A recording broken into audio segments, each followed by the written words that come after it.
Comment être sûr de rentrer en relation amoureuse pour des bonnes raisons? Comment être sûr de se poser les bonnes questions pour être sûr de ne pas aller à l'échec amoureux? C'est la question à laquelle nous allons répondre aujourd'hui grâce à la question d'Ami.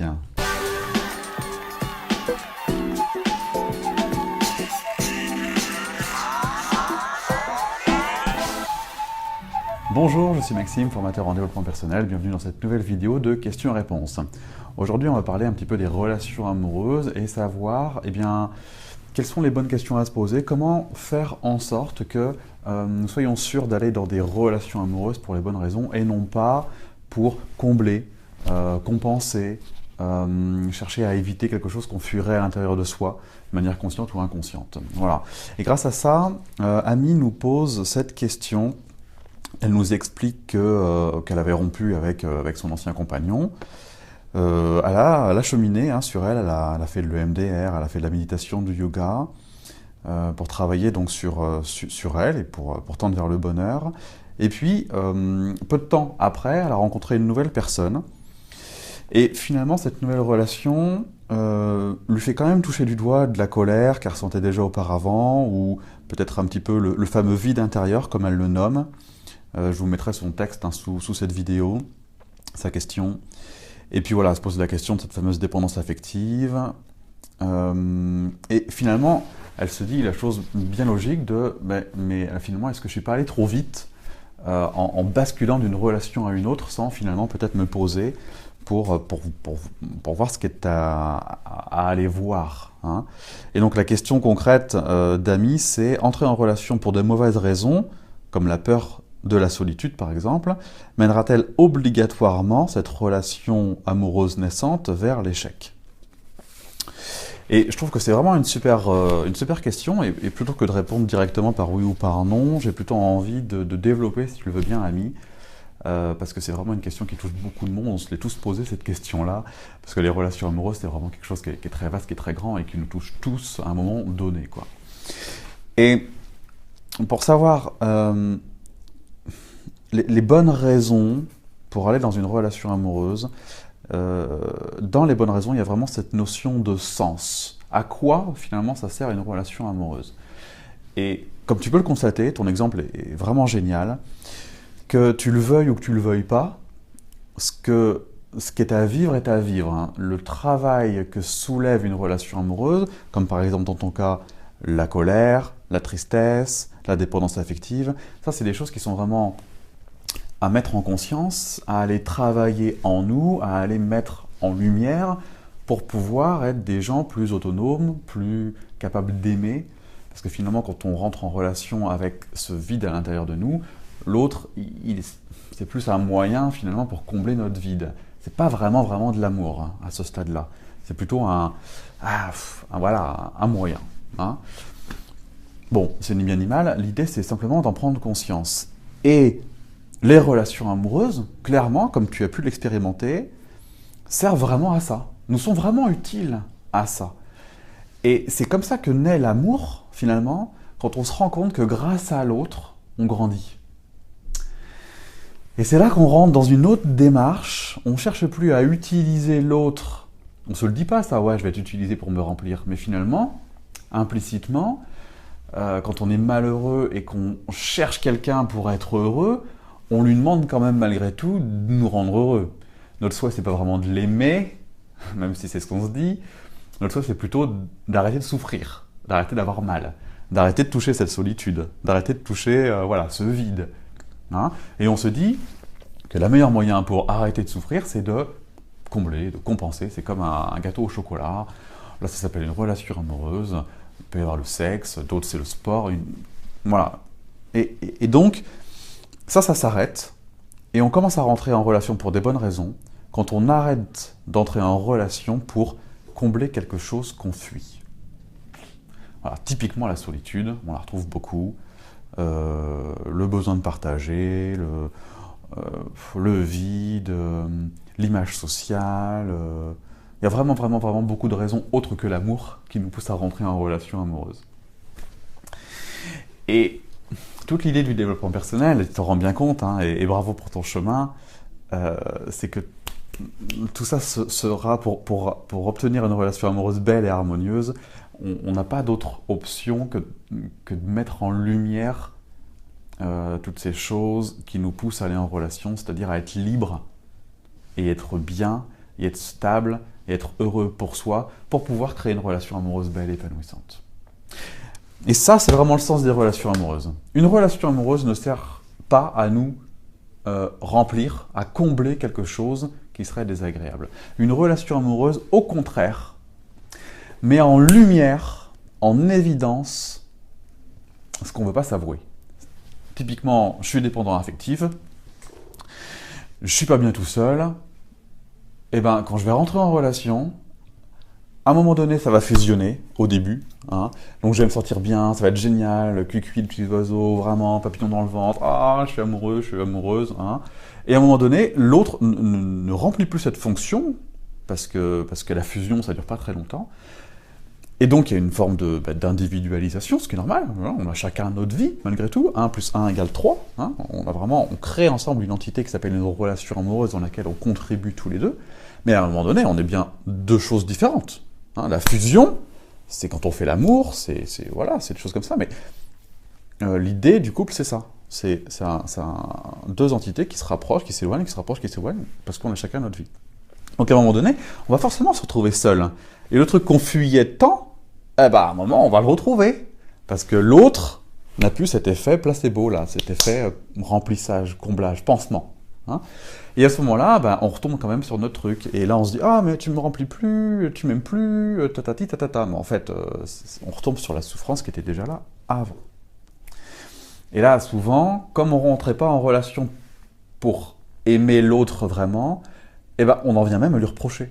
On lui dit « Ouais, pourquoi tu me remplis plus, quoi ?» Et le conflit commence à naître. C'est-à-dire au moment où la fusion s'arrête. Et la plupart des gens s'arrêtent là, changent de partenaire et retrouvent une autre relation pour recombler, et ainsi de suite. On n'est jamais vraiment dans une démarche d'amour. Donc on ne dépasse jamais vraiment le stade de l'amour, et on reste à la fusion, et voilà, ça c'est des mauvaises raisons. Donc comprendre que la relation amoureuse est un outil pour grandir sur soi, et non pas pour combler. Donc c'est désagréable, souvent. Parce que l'autre, sans le vouloir, grâce à l'effet miroir, appuie sur des choses qui sont inconscientes en nous.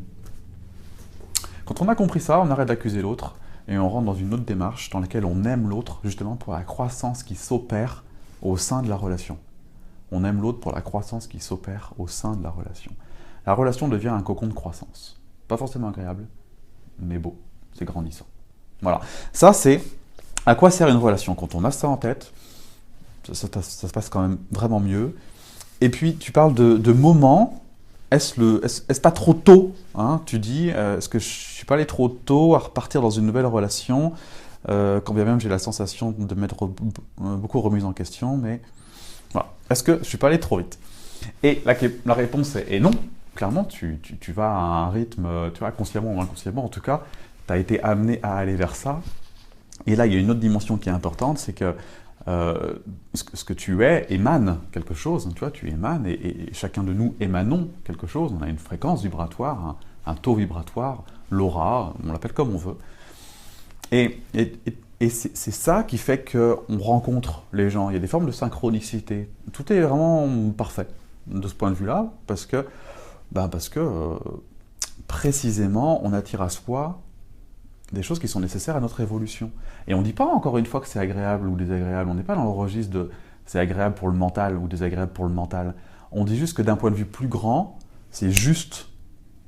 Parce que sinon, ça n'arrivera pas. On attire à soi la relation qui va nous permettre de grandir.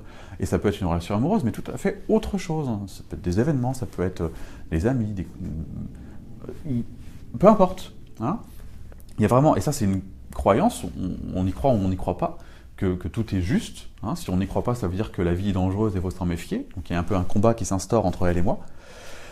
Et l'autre point de vue, c'est de dire que tout est juste. Le courant du développement personnel prône ça. Tout est juste au bon moment. Voilà.